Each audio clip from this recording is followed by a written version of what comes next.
Perkenalkan, nama saya Octavian Putra Wijaya, NIM 2110049 dari Prodi S1 Keperawatan. Di sini saya akan membahas tentang fraktur femur terbuka. Pengertian fraktur femur terbuka yaitu fraktur terbuka adalah suatu jenis atau kondisi patah tulang yang menyebabkan dengan adanya luka sehingga menyebabkan adanya pendarahan yang cukup banyak. Jadi maksudnya yaitu kondisi patah tulang, tulangnya ini menembus batang kulit, jadi keluar dari kulit, sehingga menyebabkan pendarahan. Dan penyebabnya yaitu dikarenakan dari kecelakaan yang ekstrim, adanya penyakit patah tulang, adanya tumor, dan lain-lain. Selanjutnya, kita akan membahas anatomi fisiologi kaki. Di sini ada bagian femur, patella, fibula, tibia, tarsal, metatarsal, dan falang. Femur merupakan tulang pipa terbesar dan terpanjang yang dimiliki oleh manusia. Berfungsi menjadi tumpuan pada seluruh tubuh penghubung tulang pinggul serta tulang lutut. Kemudian patella, tulang berbentuk segitiga ini dan tebal yang bersendi dengan tulang paha. Berfungsi membungkus dan melindungi sendi lutut. Kemudian fibula, fibula tulang yang ini kecil sebelahnya tibia. Tulang fibula terletak di bagian samping atau lateral tulang kering. Panjangnya sama dengan tibia, tulang tibia, namun memiliki ketebalan yang tipis atau kurang. Dan untuk tulang tibia, yaitu tulang terbesar kedua yang terletak di tungkai kaki. Tulang ini menghubungkan lutut dengan pergelangan kaki. Lutut dengan pergelangan kaki berfungsi untuk menstabilkan tubuh untuk berdiri, menyangga otot-otot tungkai, bawah, menopang berat badan, dan lain-lain. Fungsi tibia dan fibula sama. Selanjutnya tarsal, bagian pergelangan kaki. Tulang tarsal berada pada area pergelangan kaki di bagian tarsal, di bagian ini kaki. Selanjutnya metatarsal. Metatarsal ini tulang-tulang yang lurusnya ini metatarsal. Sekelompok 5 tulang tubular di bagian tengah kaki yang berhubung dengan tulang tarsal, ini tulang tarsal, dan tulang falang. Tulang falang yaitu tulang jari-jari pada kaki. Dari ketiga tulang tersebut memiliki fungsi seperti menahan berat badan, memberikan keseimbangan pada tubuh, menyerap goncangan atau getaran, dan lain-lain. Selanjutnya, otot-otot di sekitar tulang femur. Otot-otot di sekitar tulang femur itu apa aja?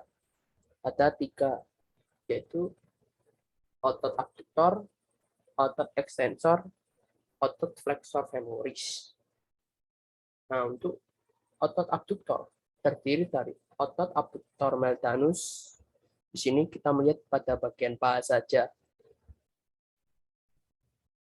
yaitu ada otot abduktor meldanus, otot abduktor brevis, otot abduktor longus.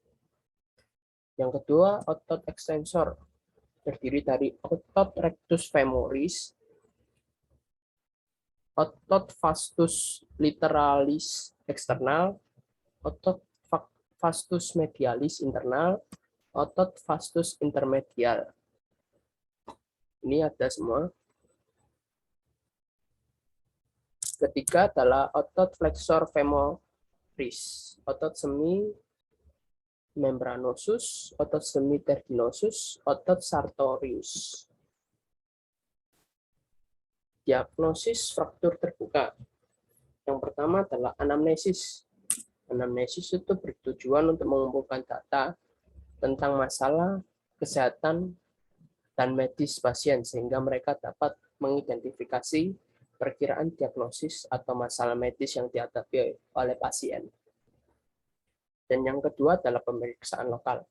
Dibagi menjadi 3, yaitu adanya inspeksi atau look, palpasi, feel, dan pergerakan atau move.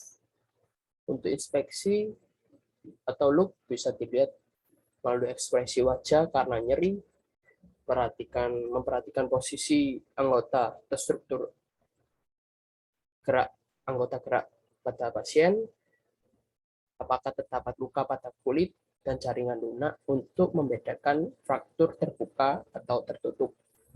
Palpasi atau feel, yaitu temperatur senempat yang meningkat, nyeri tekan, gravitasi, pemeriksaan vaskuler pada daerah distal trauma. Yang ketiga adalah pergerakan atau move, yaitu penilaian ROM atau range of motion, latihan yang dilakukan untuk mempertahankan kemampuan menggerakkan secara normal.